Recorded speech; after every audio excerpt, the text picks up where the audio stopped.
自閉症であることはフットボールにおいて有利に働いた。ブロンズ。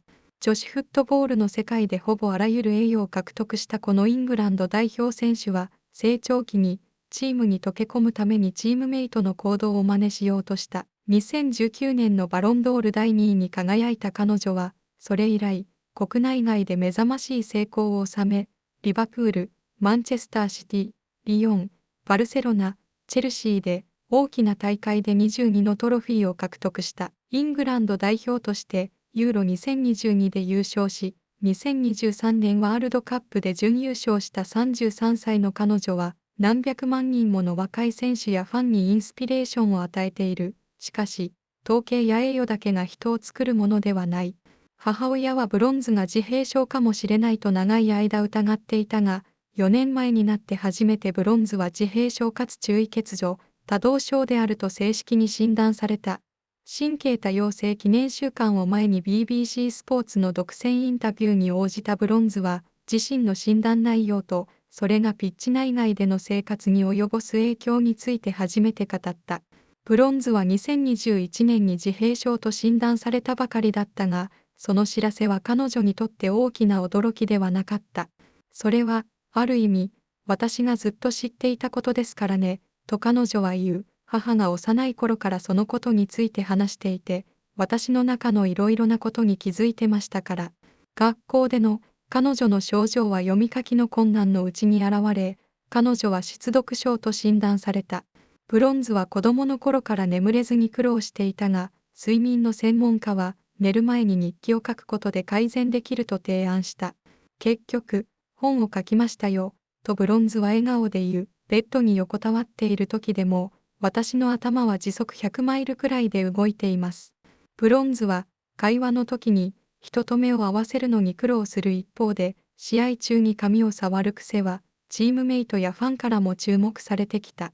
みんな、彼女はいつも余計なことをしていると思っているけど、それは私が気づかないうちに自分を落ち着かせているだけだったんです。とブロンズは振り返る。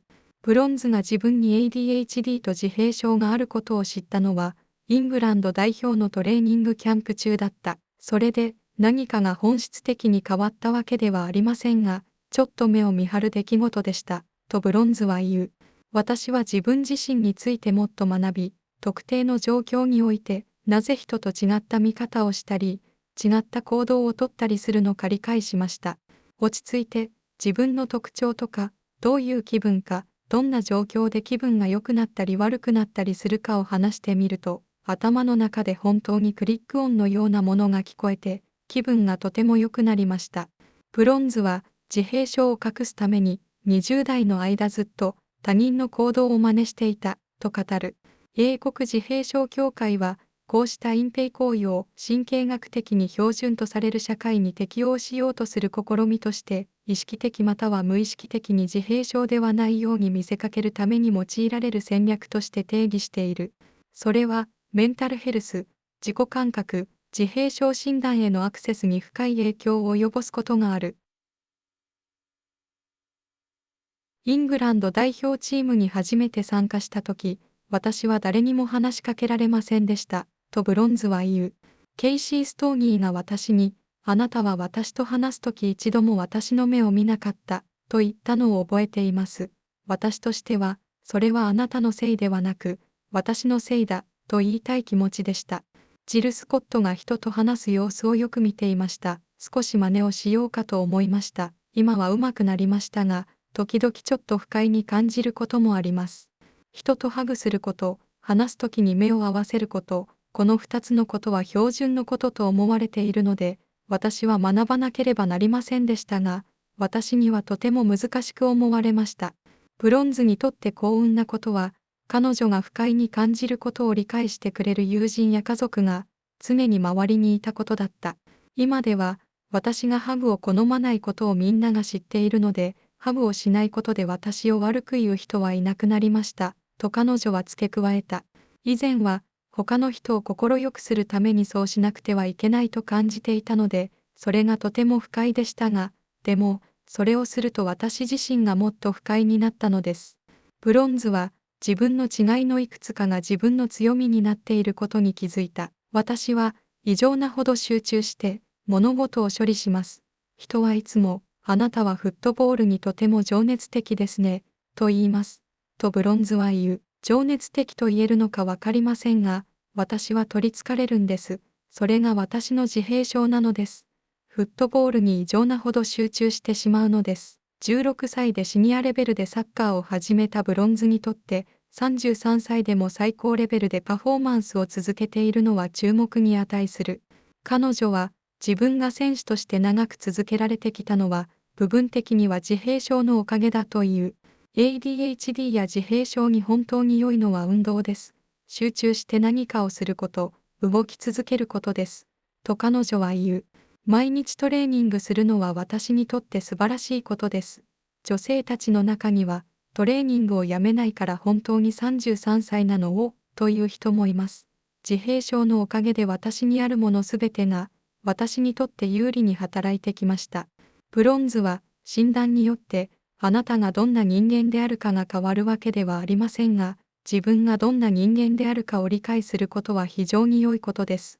と語る。彼女は、自閉症に対する認識を高めることと、自閉症にまつわる悪評をなくすことに貢献するため、英国自閉症協会のアンバサダーになった。私の人生には、もし悪評がなく、もっとオープンに話せるように感じられるなら、物事はもっと楽だったかもしれないと思う時期がありました。とブロンズは言う。若い時に誤解されるのはとても辛いことなので、このチャリティー活動に参加しようと思ったのです。ブロンズは、フットボールが毎日何かに集中できる機会を与えてくれ、常に活動的であるチャンスを与えてくれたと語る。しかし、引退したらどうなるのだろうか。フットボールがなくなったらどうするのと心配する人がいるけど、私は何か他のことを見つけるつもり、と彼女は言う。今でも、私はフットボールに取り憑かれているので、どこにいても頭はフットボールのことばかり。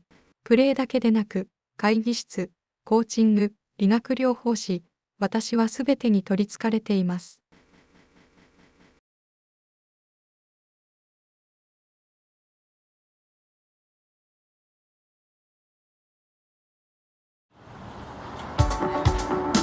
Lucia. Hello. I mean, it's too right you got the shades on. We don't get much sun in London these I days. don't know, it's more sun than anywhere else in England. How's it like for you being in London? It's been nice to be back. I do miss being in the sun in Barcelona, but the sun's coming back now anyway. What's the food? Better in Barcelona or here though? Bless. But you've got a personal chef. I've seen it, been going around on socials. Yeah, you know what I'm like? I like doing extra things, so she's actually there right now. Is she? Yeah. Getting it all ready? Yeah, getting it ready for when I come home. Ultimate pro. Come on, let's go because we've got loads to catch up on. We're going to talk about something a bit more personal to you that went undetected for most of your life until 4 years ago. 4 years ago, I did, I don't know, a test. Found out that, like, I have autism, but at the same time, it was something that I always knew about in a way. Yeah, I mean, I can remember when I was younger being maybe just treated a bit differently because of how I was acting. When I did this diagnosis, I was diagnosed as ADHD as well. It's quite common for neurodiverse if you kind of show signs of one thing, a lot of them relate so closely. How does it like manifest in you? Some of the traits? My brain's just like 100 miles an hour, like all the time. Really struggle with like sleep, I always have. I had a sleep expert and they said, just before you go to bed, write notes, like what you're thinking. And I was like, I write a book then. Like, am I supposed to write a book every night before bed? I was like, that's not gonna work. Just have to exert some energy, like I've just got too much energy all the time. The biggest one that's affected me was probably me being like 10 steps ahead all the time and not giving people the chance to figure that out. And I think people used to think I was like a know-it-all, and I was like, no, my head's just thought through all them processes like that, super quick. It's my hyperfocus, football. Like everyone's like, you're so passionate about football. I'm like, I don't know if I would say I was passionate. I'm just obsessed. I always just say I'm just obsessed. And I'm like, that's my autism. I think the one trait everybody always sees in me is they're always messing with my hair. That's me, like, I don't know, like calming myself down without even realising it. So were there times that you feel that you'd been masking things to fit in? 100%. I've copied behaviours of others, I think, all through my 20s. Really? Yeah. When I first came to England, I would not speak to anyone. Yeah, that's true. I couldn't. I mean, you spoke to me. I spoke to you. I spoke to you and Yanks were the two that I felt like comfortable with, and then there was all obviously my friends, the younger lot. Like I would just watch like Jill. I would watch Jill's behaviours and think, oh, she speaks to everyone. Like, what's she doing? Like, I'll just copy that a bit. And I'm obviously better at it now, but it's still like a bit uncomfortable sometimes. Hugging people, eye contact when you speak, those two things I've like had to learn because I think they're seen as like the norm and the two things that make me so uncomfortable. So do your England teammates now and Chelsea teammates know? Some people do. When I found out and did like the whole diagnostic thing, I remember telling like Demi was like, I think we were maybe living together or we was quite close at City. And I said it to her and she was like, yeah, obviously. Because I got that reaction off everyone, my mum, my family, and they're like, yeah, we know. Like, because I'd kind of told them that I'd never felt the need to like tell more people because people just accepted me as me. Is there medication available and have you considered? I know that there's medication for ADHD. Okay. At first I thought, maybe it's a good thing. Maybe I'll be able to like sit still and focus and do what other people do. And then I was like, I like the way I am. I think it's made me who I am, and I think it has made me so successful at football especially. Something that's really good for, well, ADHD especially, exercise. Like having that focus, having something to do and like keeping moving, like training every day is amazing for me. Even now the girls are like, are you sure you're 33? You don't stop. I'm like, it's just my superpower. Is that why you feel ready to sit down and talk about this now? Because you feel so comfortable in yourself? Yeah, I couldn't have done this 10 years ago. The last 5 years, I've just been like, I don't care anymore. I'm going to do what makes me feel comfortable and know that the likes of Phil Neville and Serena, like, as long as you're doing what's best for you and the right things, then be you. And now that I know so much more and I've learnt more, I can see these traits in other players that I've played with, and for me, I look at them and go, I think that's why they're good at football. Because I think it's such a good thing. Like, I'm so happy about it. It is like, I guess, uncomfortable to talk about just because it's something new and different and not everybody understands, but I think it's something amazing. This is the start of something bigger because I know you're going to start a project. So I'm going to become an ambassador for the National Autistic Society. Just raising awareness. I think getting rid of the stigma, especially for me, is something that personally I hold really close to my heart. Growing up as a child that was misunderstood, I don't want that for anybody else. You are an inspiration both on and off the pitch, so I appreciate you taking the time to share your story, and it is going to help so many people. Hope so.